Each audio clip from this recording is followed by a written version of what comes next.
So I called. They told me to stop paying my bills, stop talking to my creditors. Didn't seem right, but they said they'd take care of everything. I gave them thousands of dollars, but most of it went to their fees. Getting out of debt is neither quick nor easy. There are those who will tell you anything to win your trust. Sounded perfect. I did everything they told me to do. They never paid my creditors. They didn't even contact them. Turns out I'm even more in debt because the fees and the interest on my cards kept piling up. Bad advice from so-called experts can make your financial situation worse. The bank turned me down for a mortgage. And that's when I realized my credit was shot. I should have gone straight to my creditors to begin with. There is a better way to get help. Talk to your creditors directly, or to find a nonprofit agency near you. Visit debtadvice.org. Debtadvice.org. Real solutions for real people. Special Olympics has changed my life so dramatically. I truly realize that what I'm doing is for a great cause. And it's not about disabilities, it's about celebrating their abilities. I've made a difference. Now it's your turn to make a difference. Thanks for watching Free TV.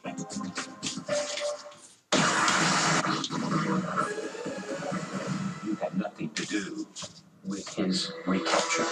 Behind the scenes, as Sean Penn breaks his silence, is his life in danger after being What? El Chapo? What would Charlie Rose today? Exclusive secrets and hours we sit down came together. He's not worried for his safety. Do you think he should be? The Mexican government wanted to put you at risk. Yes. Inside the making of last night's one-on-one at an LA area hotel and the aftermath today. I have terrible regret. Then backstage as Steve Harvey comes face to face with Miss Columbia, her very first TV interview after being Miss Crown. Also, Celine Dion in mourning. New details on her husband's cancer death, his funeral, and the love we witnessed. It hits you so hard. Renee needs me. And Jersey housewife Teresa's first post-prison interview. Our exclusive girls' night out with her daughter. What was the first thing you guys did? Like hug. You know, you came. Now, in our 35th season, this is Entertainment Tonight.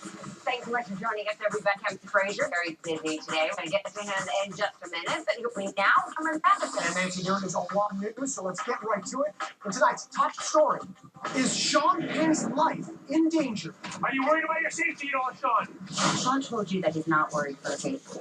Do you think he should be? I don't know whether he should be or not. Of course, I know that there are people who don't like me out of the gate. They're not without controversy. Not without controversy. Fair enough. In an exclusive new interview with Charlie Rose, the actor makes a startling claim. Penn suggests he had nothing to do with the capture of Mexican drug lord El Chapo. Did you catch El Chapo by yourself? He contends that Mexican authorities are saying that as a kind of revenge because they felt humiliated after he interviewed El Chapo before he was caught. Do you believe that the Mexican government released this in part because they wanted to see you blamed and to put you at risk? Yes. They wanted to encourage the cartel to put you in their crosshairs. Yes. Do you take the credit, Sean? Paparazzi swarmed Penn's car last night after the interview, and just moments after Rose landed back in New York, he spoke exclusively to ET senior news editor Jennifer Peros. I got a note from him saying, could we talk? So how did Julie get the interview everyone wanted? Well, for one, journalist and the actor are longtime friends. On Monday, they met privately in L.A. to finalize the sit-down. It was his call and he wanted to talk. I wanted to do it as soon as possible because everybody was curious about it. Let me be clear. My article has failed. Penn is passionate about the Rolling Stone article he wrote about El Chapo. As an experienced journalist such as yourself, how do you think he did? I think it takes courage to do what he did. I have a regret that the entire discussion about this article ignores its purpose, which was to try to contribute to this discussion about the policy in the war on drugs. We're doing a story for 60 Minutes on Sunday night, and then we're doing the full conversation on my PBS show on Monday night. And what do you think will surprise us the most about Sean Penn? His sense that he is an independent thinker and that he calls it like he sees it. Now, Sean spent a total of 7 hours with El Chapo. And how's this for timing? Penn's article went to press on the very same day the drug lord was recaptured. Meanwhile, the Real Housewives of New Jersey had a big night. They celebrated the opening of Melissa Gorga's clothing store, but of course, every day is a reason to celebrate for Teresa Giudice now that she is no longer behind bars. It's nothing about having mom home. It's like having her around. It's like it's just a totally different feeling having like your mom around, like a mother figure. What difference you guys did? Like hugs on your kids. It's Teresa's first TV interview since serving 11 and a half months in prison for bankruptcy fraud. I'm wearing Bailey top, Cole Miller pants. I don't know who the coach by. Oh, and Valentino boots. I actually went to Loyal's. Those Valentino boots go for $2,100, but just went on sale for $859. Her top cost about $200, and the black embossed pants almost $3. It was the perfect outfit for the opening of her sister-in-law's New Jersey boutique, Envy. I see a difference from now to before she went in. I do actually. She's very zen. She's zen, so it's amazing. It's really nice. Next, we turn to Steve Harvey, news that he's in fear after fallout from Mick Schumer's problems. You know, death threats against your family. I can't let my kids go nowhere. That's difficult, man. That's very, very difficult. Steve finally goes face to face again with Miss Colombia and Miss Philippines when they sit down on a show. Behind the scenes, you can see Miss Colombia getting prepped by producers. Question, why are your peers finally breaking silence? You really gonna talk about the top moment? What were you feeling as you stood next to Miss Columbia? I tried to keep a safe distance from her as not to disrespect her. It's likely the two women didn't speak. They take their appearances at different times during one day. But does Miss Columbia hate Steve? Well, judging from these shots, all is forgiven. We'll hear it all on Steve's 2-day TV special, Monday and G-Day. Now, let's talk about the reason that I am standing here in for Kevin Frazier. It is because he and Samantha Harris are hosting A&E's live red carpet coverage of the Critics' Choice Awards this Sunday. I mean, you're not going to believe the list of big stars that are going to be there. We got Sly Stallone, Amy Schumer, Matt Damon, just to name a few. And Kevin is inside the ballroom, and the final preps are underway. How's it going, Kev? Cameron, there is still lots of work to be done, but by Sunday night, this place will be transformed into a palace, and lots of stars will be in the house because the Critics' Choice is one of those pairings of TV and movie that brings out the most famous faces in Hollywood. Look at the kind of folks that are going to be here. Christian Bale, Matt Damon will be back there, Aaron Sorkin, Khloe Kardashian. Well, Aaron won't be next to Khloe because he has way too much dialogue for her. And as you mentioned, Samantha Harris and I will host the red carpet pre-show. That all starts at 7 p.m. Eastern on A&E. You know, a movie that could be a contender here at the Critics' Choice next year is Star Trek Beyond. And E.T., as always, was first on the set of the new movie. And there is something special about walking off Star Trek Enterprise that can kind of go to your head. E.T. is first on the set of Star Trek Beyond. Who's the captain now?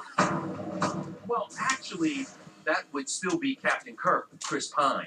The set is so enormous. Like, what kind of new things we're going to see on the Enterprise? Well, this is new. I haven't seen this before. The weapons bay. So this is kind of neat. I think those big phasers are brand new. And here's another set secret. The buttons really work. Look. Explain the screen. Just ordered a sandwich. This is Future Tetris. And here's some news. Sulu has a daughter. We never knew about that. Explain this picture. Sulu has a baby. Got it out of a picture frame at Walgreens. The bridge is actually just one of 5 sets that make up the Starship Enterprise. The other parts are housed on 3 other sets. How are you keeping all this secret? Because people are going kooky about this. Well, first of all, we're not showing what the uniforms look like or the bridge. Carl Urban, Bones, shared another secret, how they code each copy of the script. Get red scripts that have our names printed on them. There are specific spelling mistakes incorporated into each draft, so if it were to get out, they could still track it back to who the script it was. Wow, it's crazy. Oh, to find this out, since Star Trek returns to Disney this year, look for some throwback. I think everybody behind the scenes, wanted to pay real, true homage to the 60s. We've come a long way. The 5 decades that Star Trek has been with us. And yet, at the time when it was created, it did the unthinkable. Star Trek Beyond launches into theaters July 22nd. How are we gonna get out of this one?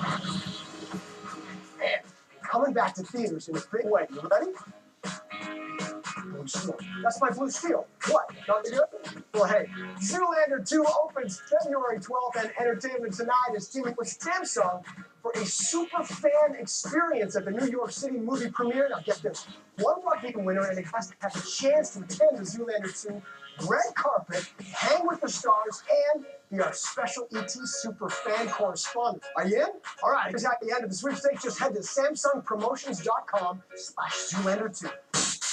And check this out, Derek Zoolander's first book cover with co-star Penelope Cruz. Famed photographer Annie Leibovitz took the pics, and hey, there's supermodels Gigi Hadid along with Jordan Dunn and Joan Small. Coming up, Pep's Playboy Mansion is up for sale. The tennis court, the grotto, the zoo. Our exclusive tour of what $200 million gets ya. The zoo license will come with the house. Oh my How great is that? Plus, as Grease comes to TV, we uncover the original movie's on-set hookups, the fights, and won't believe we almost played Danny and Sandy. That is next. I got chills, they're multiplying. Weeknights on Free TV. Don't miss Wheel of Fortune at 7, followed by Jeopardy at 7:30. Hot in Cleveland starts at 8. Then stay tuned for 3 TV News at 9 and 10. Thanks for watching 3 TV. I thought you said they got a Buick. I thought they did. Is that a Buick? So, where are you? Using the built-in Wi-Fi in Tina's new Buick. My grandpa used to drive a Buick. It doesn't look like a Buick. Okay, who wants smoothies? That's not your grandfather. Now current lessees. The Buick with this low mileage lease on this 2016 Encore for around $175 a month. See your Valley Buick dealers. You've got a ferocious taste for action and an affinity for Ford Diamond Comfort. Fortunately, we satisfy on all accounts. It's the Add 'em Up giveaway. Throw the dice and add 'em up to win big all January long at the Ford. Ring in your share of up to $100,000 in cash and free play. New year, new way to win. Just add 'em up. Go for it all.